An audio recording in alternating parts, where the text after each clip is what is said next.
नमस्कार छात्रों। कल हम लोगों ने आवेशों का प्रकार और उनमें किस प्रकार से विपरीत आवेशों के अंदर आकर्षण और किस प्रकार से समान आवेशों में प्रतिकर्षण के बारे में पढ़ा था। आज हम लोग पढ़ेंगे आवेशों के स्थानांतरण के बारे में कि एक वस्तु से दूसरी वस्तु के अंदर आवेश का जो स्थानांतरण है वो किस प्रकार से होता है। ठीक है, इसमें एक छोटे से प्रयोग के लिए एक विद्युतदर्शी के निर्माण को समझाया गया है, सरल विद्युतदर्शी, जिससे हम लोग आवेश के स्थानांतरण को अच्छे से समझ सकते हैं। प्लस इसका उपयोग इसलिए भी किया जाता है कि हम लोग ये बता सकें या ये जांच सकें कि कोई वस्तु आवेशित है या नहीं है। ठीक है, इसके लिए हम लोगों को क्या करना है, एक जार लेना है, कोई भी जार है, और इसका लिए अपन ने क्या करा है कि एल्यूमिनियम की जो पन्नियां होती है, ऑयल पेपर नहीं होती, उसके हमने ले लिया और उसको क्लिप के द्वारा इसके अंदर इस तरीके से लगा दिया और एक वायर जो है उस वायर को एक गत्ते के अंदर डाल के इस तरह की हमने व्यवस्था कर ली उस ढक्कन की। अब हम लोग क्या करते हैं इसके अंदर कि जैसे ही मान लीजिए एक रिफिल है जिसको अपन ने आवेशित कर दिया, किसी आवेशित मतलब किसी पट्टी से उसको अच्छे से अपन ने रगड़ा है, और जैसे ही हम इस रिफिल को इस क्लिप के पास में लेके जाते हैं तो क्या होता है कि आवेश का जो स्थानांतरण है वो इन दोनों पन्नियों के अंदर हो जाता है। तो जैसे इन पन्नियों के अंदर होगा तो दोनों के अंदर आवेश के तक कैसा होता है, समान आवेश है, क्योंकि आवेश तो इसी से स्थानांतरित होता है। तो ये दोनों जो पट्टियां हैं वो समान आवेश के कारण एक दूसरे से प्रतिकर्षित हो जाती है और ये एक दूसरे से क्या होगी, दूर जाकर क्या हो जाएगी, फैल जाएगी। इसका मतलब है कि ये जो रिफिल है वो क्या है, आवेशित है। ठीक है ना। तो इस प्रकार से आवेश का जो स्थानांतरण है वो कोई भी धात्विक वस्तु है उससे एक वस्तु से अन्य वस्तु के अंदर जो आवेश है वो क्या होता है, स्थानांतरित होता है।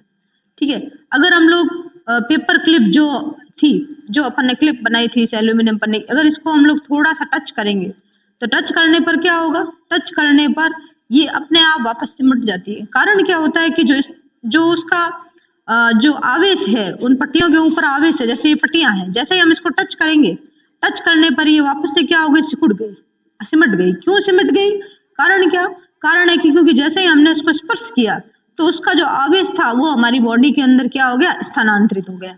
ठीक है, और वे जो पट्टियां हैं वो पुनः क्या हो गई है, निरावेशित हो गई।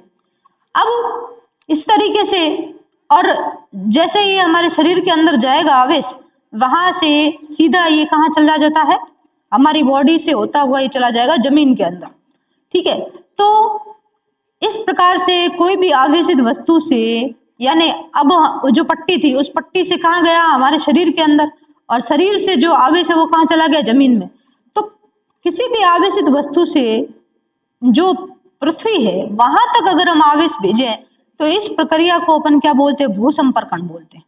और इस भूसंपर्क का अर्थिंग जो है बहुत ही महत्वपूर्ण है।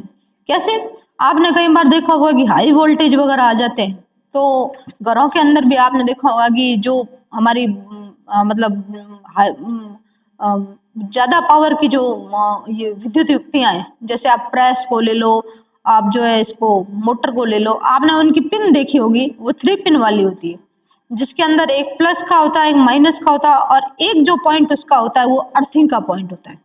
वो क्यों, क्योंकि हाई पावर की जो होती है उनमें क्या होता है कि कई बार जैसे वोल्टेज बहुत ज्यादा आ जाता है, विद्युत करंट उनमें बहुत ज्यादा आ जाए, तो वो उस अर्थिंग के माध्यम से वो करंट जो है वो कहाँ चला जाता है, जमीन में, और उससे किसी भी प्रकार का कोई नुकसान नहीं होता। अदरवाइज या तो वो कोई भी भारी उसके अंदर आग लग जाएगी, या हमारा जो उपकरण है, विद्युत उपकरण, प्रेस हो या मोटर है, विद्युत मोटर है, वो क्या हो जाएगी, खराब हो जाएगी। ठीक है, अब देखिए ये तो हमने आवेशों के बारे में पढ़ लिया, आवेश किस प्रकार से उत्पन्न होते हैं। अब अपन पढ़ते हैं कि जो बिजली है जो चमकती है आकाश के अंदर, उसकी क्या कहानी है, वो कैसे बनती है। तो ये भी रगड़ द्वारा उत्पन्न आवेशों के कारण ही है। इसका रीजन क्या होता है कि गरज वाले तूफान जो गरजते हैं ना बादल, उनमें क्या होता है, तूफानों के बनते समय वायु की धाराएं जो होती, हवा की धाराएं कहाँ जाती है, ऊपर की ओर, जबकि जल की बूंदें कहाँ आती है, नीचे की ओर। इन प्रबल गतियों के कारण जो है आवेश क्या होते हैं, एक दूसरे से अलग हो जाते हैं। जब ये अ, आवेश एकत्रित होते हैं तो देखिए इनमें स्थिति क्या बनती है कि ऊपर की ओर जो बादल होते हैं उनके अंदर तो होता है धन आवेश, और नीचे की ओर पृथ्वी के समीप जो है जब ये रगड़न होती है तो पृथ्वी के समीप भी धनावेश बनता है। जबकि जो मध्य स्थिति है वहां पर क्या बन गया, आपके ऋण आवेश। तो इस धनावेश और ऋण आवेश के आपस में क्या होता है, मिलने से ही ये जो प्रकाश की जो चमकीली धारियां हैं, चिंगारियां हैं, वो उत्पन्न होती है। और इसी को अपन क्या बोलते हैं, ये जो तड़ित के रूप में जो अपन देखते हैं इसको विद्युत विसर्जन कहा जाता है, जो चिंगारियां उत्पन्न हो रही है। ठीक है ना। तो इसका मुख्य कारण क्या है कि इसमें ऊपर की ओर तो बादलों में क्या बनता है, धन आवेश। पृथ्वी के जो समीप जो बादल है उनमें भी क्या बन रहा है, आकाश में, वहां पे भी धन आवेश बन रहा है। लेकिन मध्य के अंदर कैसा है, ऋण आवेश बन रहा है। ठीक है। और इसी के कारण इनके धनावेश और ऋण आवेश के जैसे ही आपस में संपर्क में आते हैं तो यहाँ पर क्या होती है, चिंगारियां उत्पन्न होती है, जिसको अपन लोग बोलते हैं विद्युत विसर्जन। ठीक है। अब देखिए विद्युत विसर्जन की जो प्रक्रिया है वो दो अथवा दो या दो से अधिक बादलों के बीच या बादल तथा पृथ्वी के बीच हो सकती है। हमें प्राचीन काल के लोगों से ही तड़ित से क्या लगता था, बिजली से लोगों को आपने सुना होगा कि जब भी बिजली चमकती थी तो बिजली चमकती है तो लोग अपने घरों के अंदर बैठ जाते हैं, बाहर नहीं निकलते हैं। कई बार हम लोग धातु की जो वस्तुएं होती है जैसे तांबे वगैरह की वस्तुएं वो हम लोग बाहर नहीं रखते। तो यहाँ पर क्योंकि जब भी कहीं पर बिजली गिरती है या हम ऐसी घटनाएं देखते हैं तो वहां पर भारी जान माल की हानि हो जाती है। ठीक है, आग लग जाती है। तो इनसे किस प्रकार से बचा जाए कि हम मान लीजिए कहीं जाते जाते किसी तेज बरसात आ गई, बादल मौसम बदल गया और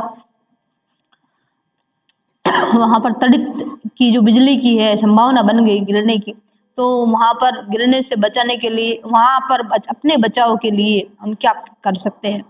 तो अब देखिए तड़ित और झंझा किसको बोलते हैं, जो गर्जन वाला तूफान होता है। अगर ऐसा समय आ जाए तो पहली तो चीज है कि कभी भी कोई खुले स्थान पर नहीं जाना चाहिए। आप अगर खुले मैदान में आके बैठ गए तो वो बिजली कड़क रही है या गिर गई वहां किसी स्थान पर तो वो हमें नुकसान पहुंचाएगी।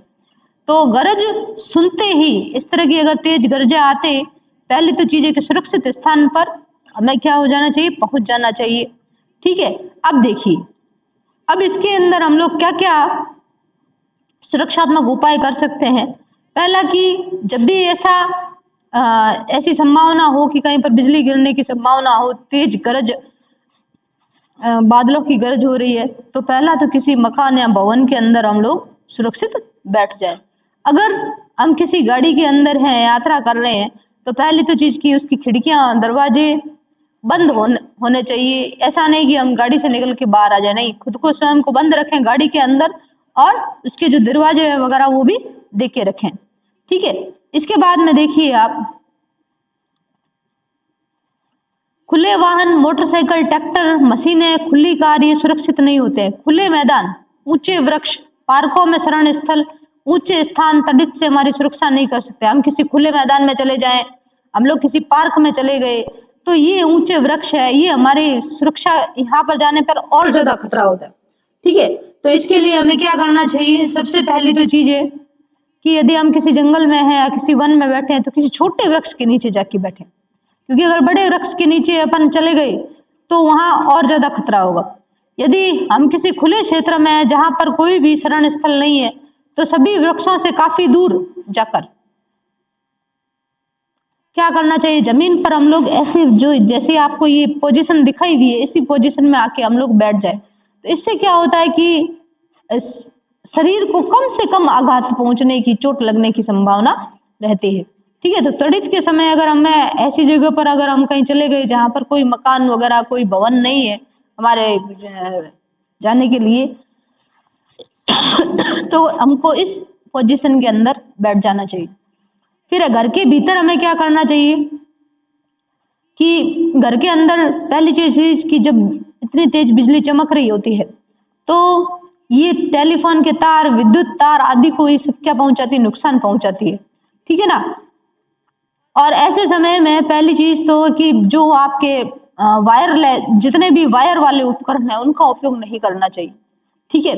अगर हमें टेलीफोन से बात भी करनी है तो हम लोग मोबाइल फोन का उपयोग कर सकते हैं, लेकिन पुराने आपने देखे होंगे फोन आते थे जो वायर वाले फोन आते थे, उनका उपयोग अपन को नहीं करना चाहिए।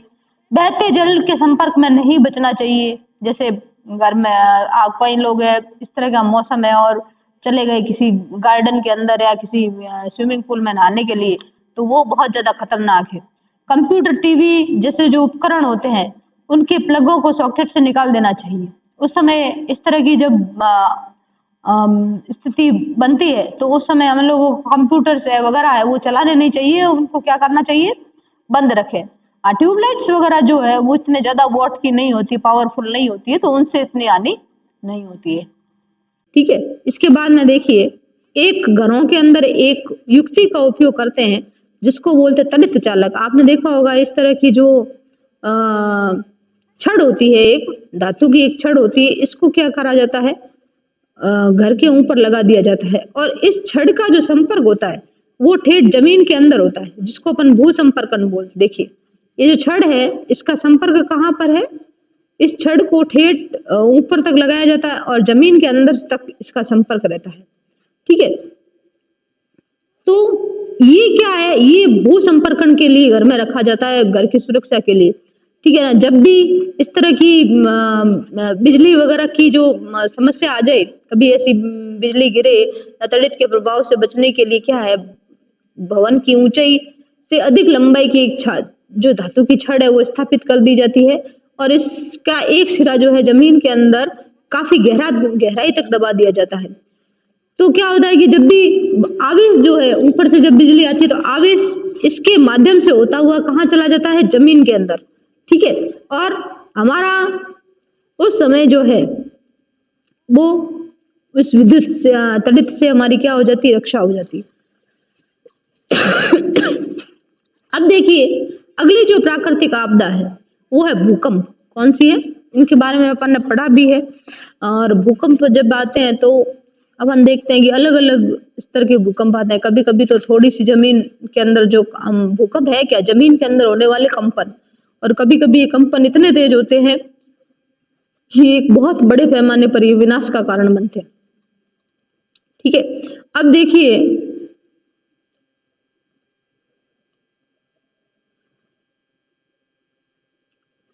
अगर हम कुछ पिछले 15-20 सालों की बात करें तो 2005 में एक भूकंप आया था उत्तरी कश्मीर के अंदर, जो बहुत बड़े स्तर का था। इसके बाद में 26 जनवरी 2001 को गुजरात के भुज जिले में, हालांकि ये पूरे भारत के अंदर इसके झटके महसूस किए गए थे, लेकिन सबसे जो ज्यादा विनाश हुआ था वो हुआ था भुज के अंदर। ठीक है ना, 26 जनवरी 2001 को। तो आपको ये डेट याद होनी चाहिए। आपको पूछ सकते हैं कि भूकंप की किसी एक घटनाओं की आप कोई तारीख बताइए कहाँ पर ये भूकंप आया था। ठीक है। तो ये आपको नोट करना है। अब भूकंप में देखिए होता क्या है कि पृथ्वी के भीतर की गहराई में गड़बड़ होने के कारण वहां पर जो परतें होती है उन परतों के अंदर कंपन होने के कारण, उनके खिसकने के कारण ये उत्पन्न होते हैं। अब इसमें से पूरा आप देखिए इसको किस तरीके से समझाया गया है। जैसे ये हमारी पृथ्वी जो है, भूकंप का क्या कारण है इसको अपन समझते हैं अभी। पुराने टाइम में तो क्या होता था कि लोग जो है कई तरह के अंधविश्वास लोगों में होते थे और वो कहानियां बना देते थे। जैसे एक इसमें बताया हुआ है कि भूकंप के आने का कारण क्या बताया एक बच्चे की दादी ने, कि पृथ्वी जो है वो किसी सांड के सींग पर टिकी है। सांड जो होता है ना, बैल, उसके सींग पर टिकी है, और जब सांड इसे दूसरे सींग पर ले लेता है, यानी एक सींग से दूसरे सींग पर लेता है, तो ये भूकंप आता है। लेकिन ये ऐसा, इस बात का कोई भी जो है तर्क नहीं है, इस तरह की कोई अंधविश्वास वाली बात है। अब अगर हम वास्तव में बात करें तो आप देखिए क्या है कि हम पृथ्वी की संरचना को देखें तो इसका जो ये सबसे ऊपरी स्तर है जो आपको दिख रहा है, इसको बोलते हैं भूपर्पटी। फिर मध्य स्तर जो आपको दिख रहा है इसको प्रवार, फिर बाह्य कोड और आंतरिक कोड। ये पृथ्वी की जो संरचना है उसकी स्तर है। अगर हम सबसे ऊपरी जो परत होती है, इसके अंदर ये जो परतें हैं, ये क्या होती है, ये पूरा एक खंड नहीं है, इसके अंदर छोटे छोटे क्या है, ये टुकड़ों में विभाजित है। ठीक है, अब ये जो इनको अपन क्या बोलते हैं, प्लेटें।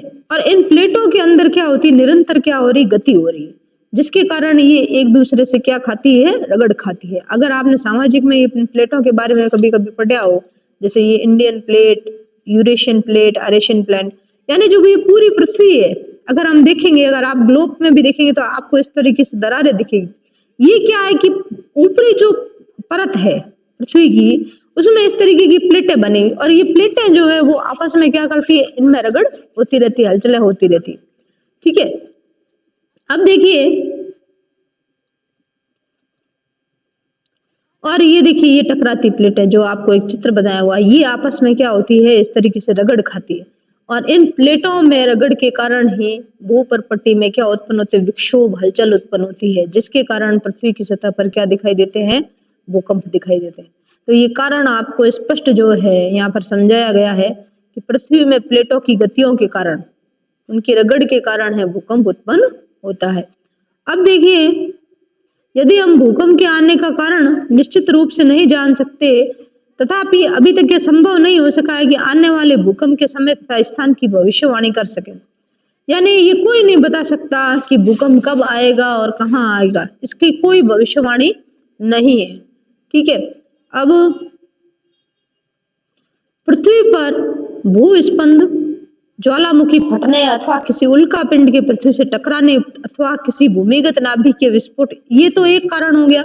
दूसरे कारण क्या हो गए, ज्वालामुखी का फटना। तीसरा कारण क्या है, कोई उल्का पिंड पृथ्वी से टकरा गया। भूमिगत नाभिकीय विस्फोट, कभी कभार ये भी विस्फोट जो होते हैं उनके कारण भी ये भूकंप उत्पन्न होते हैं। ठीक है, तो भूकंप प्लेटों की गतियों के कारण उत्पन्न होते हैं। जहां प्लेटों की सीमाएं दुर्बल क्षेत्र में होती है, वहां भूकंप आने की संभावनाएं अधिक रहती है। और इस तरह के जो क्षेत्र होते हैं उनको भूकंपी क्षेत्र या भूकंप आशंकित क्षेत्र इनको बोलते हैं। अगर भारत के अंदर अपन देखेंगे तो यहाँ पर कश्मीर है, कुछ क्षेत्र कश्मीर का है, हिमालय का कुछ क्षेत्र है, कच्छ का रण जो है, जो गुजरात के अंदर जहाँ 26 जनवरी 2001 को भूकंप आया था, राजस्थान के कुछ क्षेत्र है, इन सभी जो भाग है, ये सब आपके भूकंप, जहाँ पर भूकंप का खतरा सबसे ज्यादा रहता है। तो आपको ये सब जगह यहाँ पर बताई गई है। किसी भूकंप की शक्ति को, अब जो मेन पॉइंट यहाँ पर आता है कि भूकंप का जो मापन है, उसकी ताकत का, उसकी तीव्रता का जो मापन है, वो रिएक्टर पैमाने पर किया जाता है। ये बहुत इंपॉर्टेंट है, इसको आप लोग नोट कर लेना। किस पैमाने पर किया जाता है, रिएक्टर पैमाने पर। और 7 या 7 से जो अधिक के भूकंप होते हैं, 7 रिएक्टर पैमाने से अधिक के जो भूकंप होते हैं, वो बहुत ज्यादा विनाशकारी होते हैं।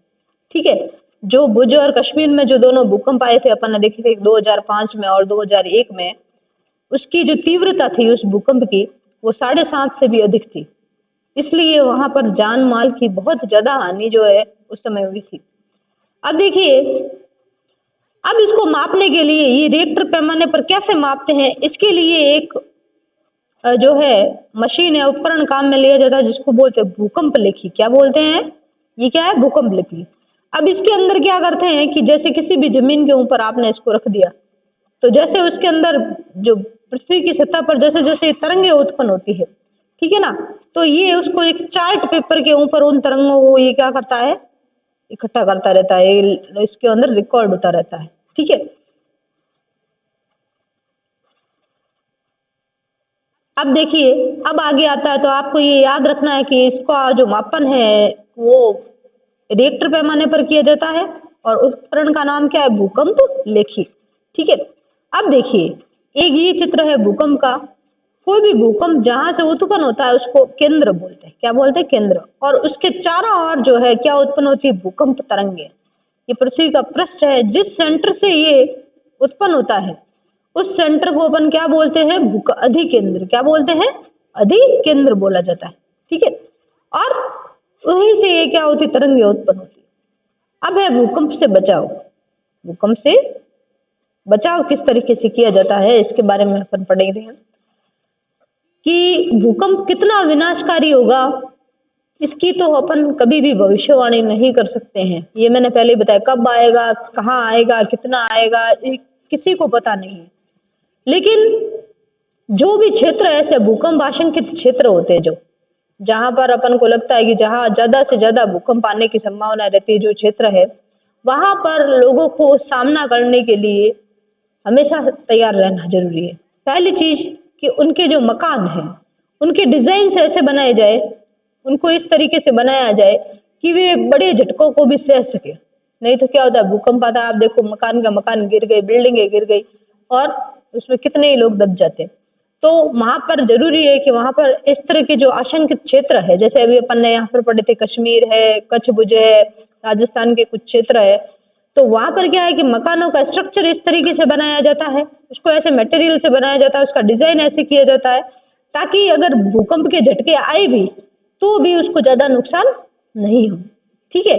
और इसके लिए अच्छा जो आर्किटेक्ट इंजीनियर जो होते हैं, नक्शे वगैरह बनाते हैं, उनसे परामर्श लेना चाहिए।